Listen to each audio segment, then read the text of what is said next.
Welcome to the Connected Leaders Academy virtual conference designed to reshape your vision of transformation. As we navigate the evolving business landscape, our speakers will unveil innovative strategies to manage and initiate change. Prepare to adapt, innovate, and lead, ensuring your role as a catalyst in this transformative era.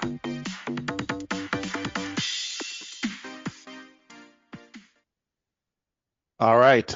Thank you for having me here. I'm Deevo. I'm just going to lightly introduce myself again, just because I'm assuming not everybody was part of that original part. I am a corporate refugee. I am a serial founder. I'm on my 5th business now. I am a plant collector. Actually, I'm not any of these things. These are things that I do. I'm a world traveling enthusiast and an aspiring chef. And I started out telling stories with a camera. I traveled the world doing it. I host the Brand Laboratory podcast, and somewhere along the way, I realized that the real work was never the photography or the podcast or the brand or the strategy. It was the human underneath it, and we're going to get into that a little bit today. So now what I'm doing is I'm helping founders and leaders make sense of who they are so that what they build actually reflects that. And I work at this intersection of what I call personal development and brand strategy. And it's sort of, in my experience, I sort of arrived at this through being my own guinea pig. Your business is usually just mirroring something happening inside of you, good, bad, or ugly.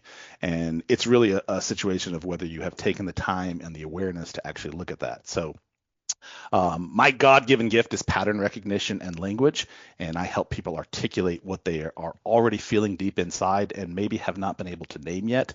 And I have found that when that clicks, everything else tends to get a whole lot easier. So your messaging sharpens, your ideal client collections, your decisions, all of those things just become more optimized. So anyhow, that's me. That's the work I'm doing. Today I'm going to talk about You Are the Brand, and small apologies. That's not what is titled in the syllabi. Christine, Jose, please forgive me. I actually woke up at 3 o'clock in the morning and had this epiphany on how I wanted to make a small pivot. Same delivery, same landing. Don't worry, you don't have to change anything. But there are some slight tweaks to how I'm going to talk about some stuff today. And that being said, before I dive in, I do want to take a moment to say thank you to CLA for creating this container for these conversations to even exist in the first place. These kinds of rooms do not happen by accident. They're built very intentionally, and I'm genuinely honored to be part of that. Also, huge gratitude to Christine for the care, the vision, and the countless unseen hours that it takes to pull something like this off. I know how much work lives behind the scenes, and I wanted to say thank you. It doesn't go unnoticed. And thank you for everyone who's here listening to me, for showing up, for being open, and for being willing to engage in something that's a little deeper than surface level business talk. And so I'm really excited to share with you my sort of little zone of genius in the world. And again, I titled it You Are the Brand. It's how your inner world shapes your work, your relationships, and the life that you keep recreating. And I want you to kind of pause on that word recreating, and you'll see where I'm going with that in a minute. So I did not get into branding on purpose. Really. There was no master plan. There was no 5-year vision board. There was no moment where I woke up at 3 in the morning like I did today and said, you know what? The world needs another branding strategist. And if you go on LinkedIn, you're like, oh my God, there's branding people everywhere. So I kind of fell into this by accident. And so let me tell you that story. So years ago, I was a photographer, and that was my world. I told people's stories with a camera, and I got to travel the world doing it on someone else's dime. And that's pretty much it. And at the time, I thought that was the job. Take good photos, deliver them, move on. By the way, very transactional in those days for me. And then I met a woman from Hilton Head through Instagram, ironically, and she was building this massive presence on social media long before most of us were on social media, I would take a good guess. I remember sitting there watching what she was doing, sometimes filming her. I was her photographer and videographer on a regular basis, sometimes annoyingly. And I just remember thinking, holy shit, people are really eating up what she is laying down. And it wasn't because of her aesthetics, although she did look good doing it. It wasn't because of this algorithm. This was the prehistoric days of Instagram before the algorithm even existed. It was when Instagram and social media still had a soul. And she was telling the story of her life. She was talking about her journey, her perspectives, her world, how she sort of viewed the world and all the little subtleties and nuances that were part of that. And people were following her they weren't just following her like as a social media term. They were feeling her. Okay, wait, that sounds a bit weird. But yeah, they were sort of feeling her emotionally. And you could tell by the comments in every single post that she put out. And that was the moment that something really clicked for me. Because when I started to reflect on what she was doing so well, I realized that that's what I had also been doing in photography, which is one of the reasons I was probably attracted to her unconsciously in the first place. But I was doing this the entire time. I just never had any language for it.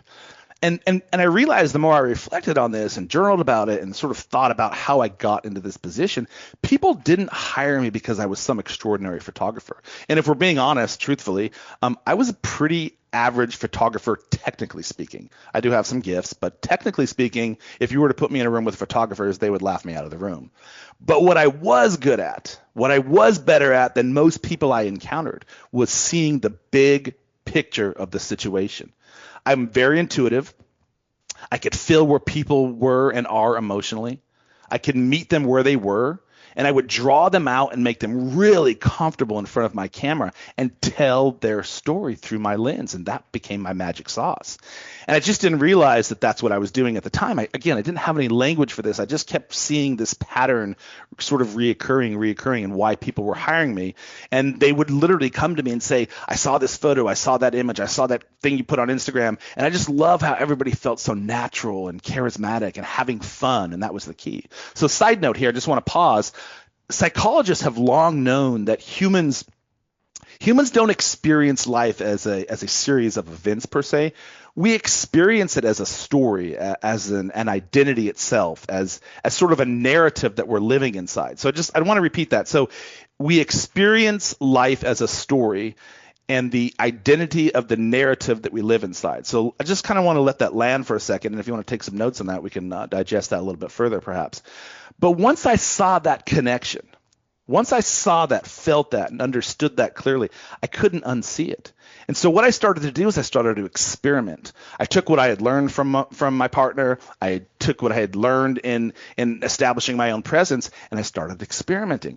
And I began interviewing every single client that I would meet with before I took their photographs. I wanted to know their story. How did they meet? Where'd they fall in love? How'd they fall in love? What mattered to them? What shaped them? What did they believe as humans? And when I posted their photos after the session, I would post these really cool, dramatic stories about them alongside them. And something crazy started to happen in my social media. People weren't just liking the photos. They were bonding with these stories, and they were engaging with these stories, and they were asking questions. And it was almost like it was like reality TV on Instagram in a way. And what was crazy is something wild began to matriculate. The people that were watching my stories were bonding with these stories.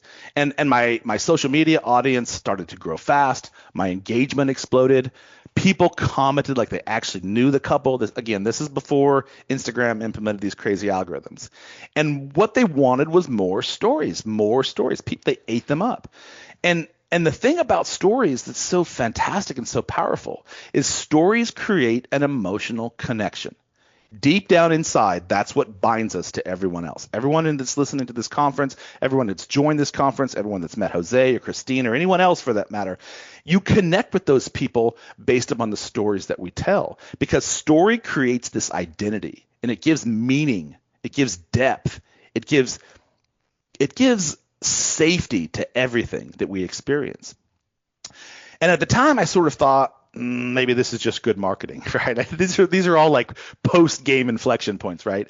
And it wasn't good marketing. It was something else. It was something much, much deeper, and we're going to sort of continue to get into that. Then something else started to happen in the process simultaneously.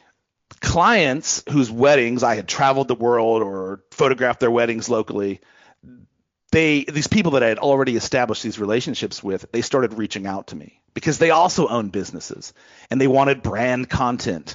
They wanted videos. They wanted more content. They wanted stories. They saw what I was doing and wanted to know how I was doing that and wanted some of the same. And because my partner and I were connected at the hip, we were both sort of doing the same thing, and we were like this magic duo. And it was crazy because this was at the same time when this whole idea of social media for businesses was really catching on. Everybody started to realize that you didn't just have to post selfies on social media. You could actually use it in a congruent and profitable business way if you did it right. And so we started doing that work. And this is where everything began to change. Everything in my life changed at that moment, because during the onboarding, when I would bring these new clients on, these friends that I had photographed, these clients that I had photographed their weddings, where I had spent time in Portugal with, and I had these really cool relationships with people. So it was really cool. It was very unsettling for them. They would sort of come to me and relax in the moment, right? But anyhow, during the onboarding, which at the time was a very loose interpretation of the term onboarding, I realized something unsettling for me, that most of these people that I was working with had no idea how to talk about their business. I'm not joking. They didn't understand their strengths. They didn't understand their superpowers. They didn't understand what they believed. They didn't understand what their company stood for. Half the time, they didn't even know exactly what problem they really wanted to solve for at the end of the day. And they had no idea what type of clients that they really, truly wanted to work with, or even how their clients, their audience, the people they were selling to perceived them, or how they wanted to perceive them. And it was insane, because I remember I'd be on these sets with these clients, filming, taking content with them. And, we were doing a lot of video at the time. And I just remember sitting here on this set filming them, and I would end up having to pause and rewrite their entire script for them, or give them the talking points, or writing out teleprompt boards for them so they knew what to say. And it wasn't just because they were camera shy. They genuinely didn't have the self-awareness around what their business actually stood for and how they wanted to show up in the world. And I remember thinking, how the hell is this possible? You live in this business every freaking day, and you can't tell your own story. That's when it hit me. There was a bridge between how people understood themselves and how they were perceived by others. This bridge was big in some cases. And more importantly, how they were presenting themselves to the world, that perception. Perception is reality, right? You really have to pay attention to what your clients think about you, not just what you think about you, right? And most of these people that I was working with early on in this day, they were standing on one side of this bridge, yelling across it at the top of their lungs, and it was just landing nowhere, right? They weren't speaking to anyone in particular, because nobody could really understand exactly what they were saying. Common problem I see even today. So this is usually the moment, if you're listening, when people start to get a little bit uncomfortable, as I've sort of replicated this before. And it's because if you can't tell the story of your business, if you don't know any of the things that I just talked about, what you believe in, it's usually because you can't tell the story of yourself, or you're uncomfortable doing it, right? There's a lot of psychology behind that. I won't digress. So if you're sitting here thinking, holy shit, I thought this was going to be about branding, but this is actually about me and my patterns and psychology, and there's some Carl Jung mixed in, and there is in a minute, you ain't wrong. So let me continue. Because the thing of it is I didn't understand any of that either. I was sort of in the same boat early on in my process, and I'm going to get there right now. When I talk about patterns, and I referenced that earlier in the conversation, what I'm really talking about are loops, right? Loops are the things that you keep living without realizing that you're repeating them over and over and over again. And they don't announce themselves as patterns, right? Half the time we're not even aware of them. They show up sort of disguised as this circumstantial evidence. And if you pause long enough, if you reflect long enough and actually think about your life and the things that are looping, if you make a journal of this tonight, you'll start to see that there are circumstantial evidence to support this, right? And it's a crazy thing, because if you dive into neuroscience and psychology, which I have spent the last 10 years doing, neuroscience has long known that the brain, our thinking, is a prediction machine. It's a prediction machine. It tries to anticipate and make things safe for us, the fight or flight, right? And it prioritizes what's familiar, because familiarity feels safe. Again, that fight or flight. We're designed to stay in a safe space. Uncomfortable makes us scared. It sort of kicks in. It's like, okay, what's going on? This isn't normal. And even though this feels familiar and safe, it's very limiting to us, right? We all know that we grow through courageous acts. We grow through fire. We grow through building things around. We don't grow through comfort, right? And I won't digress into that. So anyway, at the time when I started reflecting about the same thing, my life has been one big inflection point the last 10 years or so. It's kind of bonkers to believe where I was and where I am and hopefully where I'm going, right? But anyhow, I remember at the time that it's exactly how my life felt. Relationships that didn't work out, there were many of them. Divorced at 13. or 13 years, sorry, 2000. I wasn't married at 13. Sorry. I'm not one of those people, but I got divorced in 2013. And then I started getting in and out of these relationships, not taking any time to be by myself, yada, yada, yada. We don't need to break me down there. But anyhow, relationships that didn't work out, businesses that were hit ceilings. Remember, this is not my first rodeo either. Projects that kept stalling, partnerships that dissolved. I've been in several opportunities where I was an investor or been involved in different types of businesses with other people. And each of these things sort of felt separate, like they were siloed at the time. Reasonable, easy to explain away, and I was very, very good at explaining things away, right? That was one of my core competencies early on. It's everyone else's fault. How could it be me, right? I'm smart, I'm intelligent, I'm self-aware. Wrong timing, wrong person, bad fit, market conditions, stress, burnout. The list is endless, right? We all have our excuses why it's someone else's fault or because we haven't taken the time to inflect and develop self-awareness of our own, right? And every explanation that I would give myself sounded logical. It sounded so logical that I would never question anything that lived underneath it. In fact, it's probably safe to say I didn't ever realize there was anything underneath all of that, right? We sort of get caught in these linear trajectories if we're not careful, and we get on these treadmills and we just start of like the whole idea of like having a purpose and a single-minded purpose, and that's good to some extent, but if we're not willing to sort of look around while we're in that purpose train, we have a tendency to sort of get tunnel vision around it. So anyhow, I digress again. I was running what I now call blissfully unaware treadmill of life. It's like those automaton walkways in airports, and you just get on them and you never get off, right?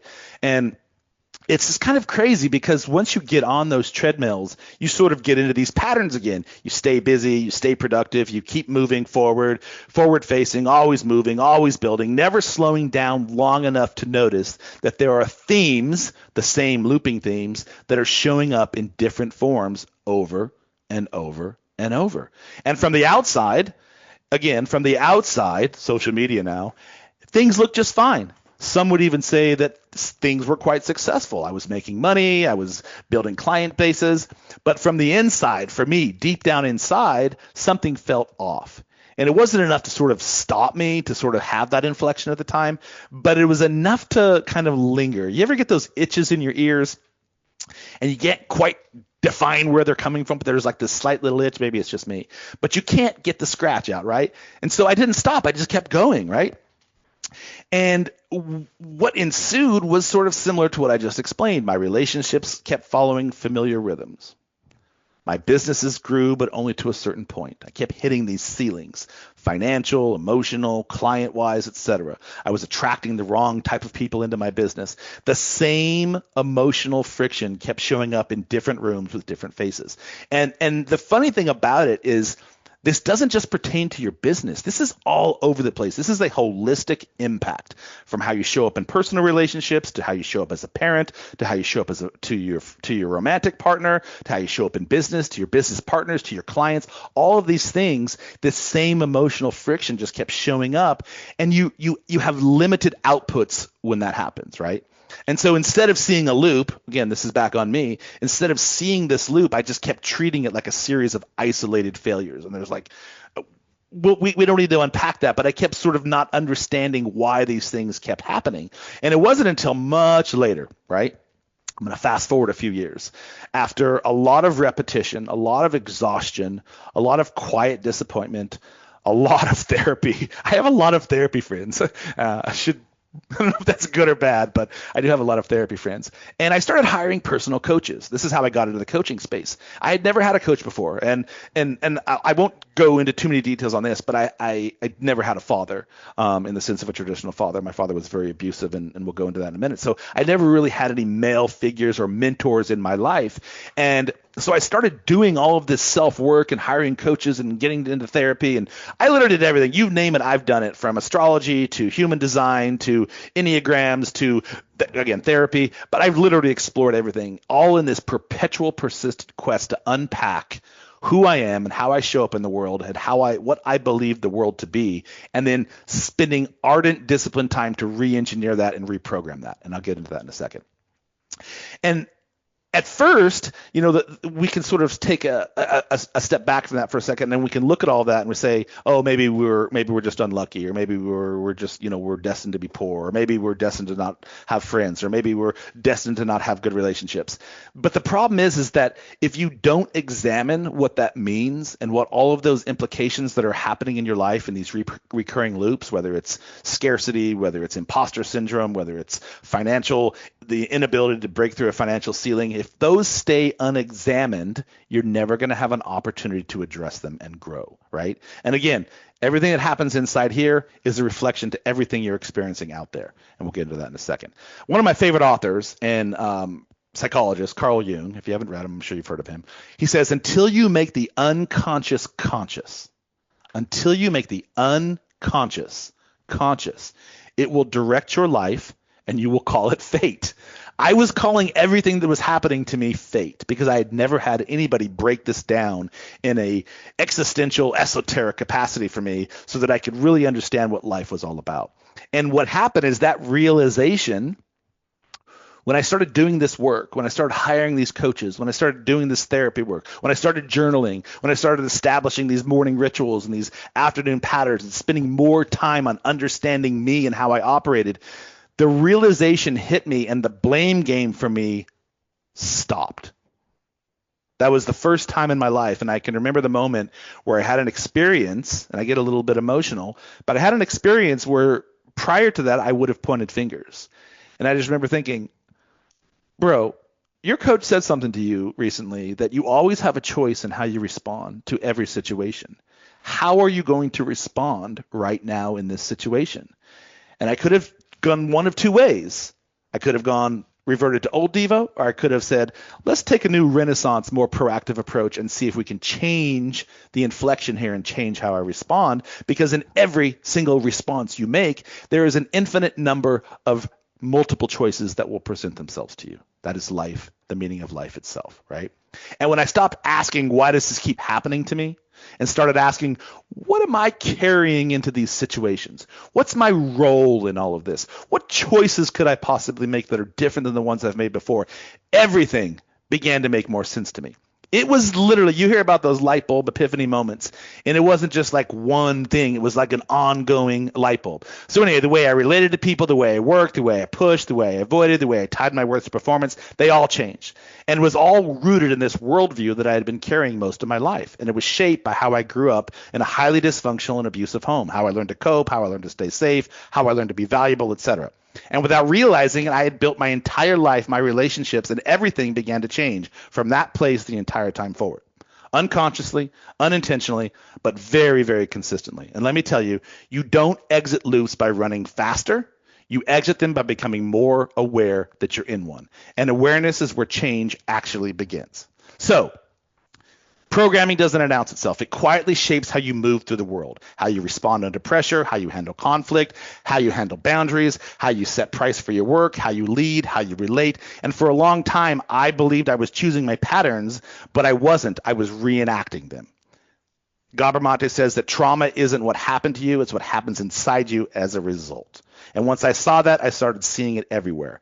And that's how I got into the work that I'm doing, helping people become unstuck, clarify their message, understand who they are, and then build these internal identities that no longer match them and reprogram for someone who they ultimately wanted to become. And that's the work. That's the work always. It never ends.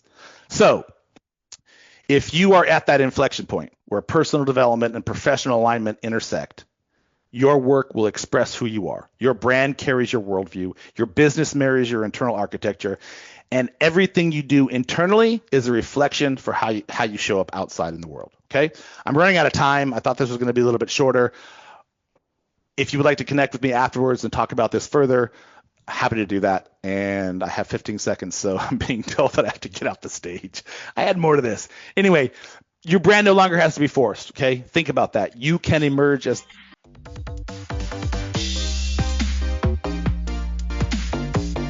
Thank you for participating in today's enlightening session as we transition to our next expert. Remember that each strategy and insight is a step toward becoming a transformative leader in your field. Visit connectedleadersacademy.com to stay engaged and informed. The journey of change is ongoing. Let's move forward together.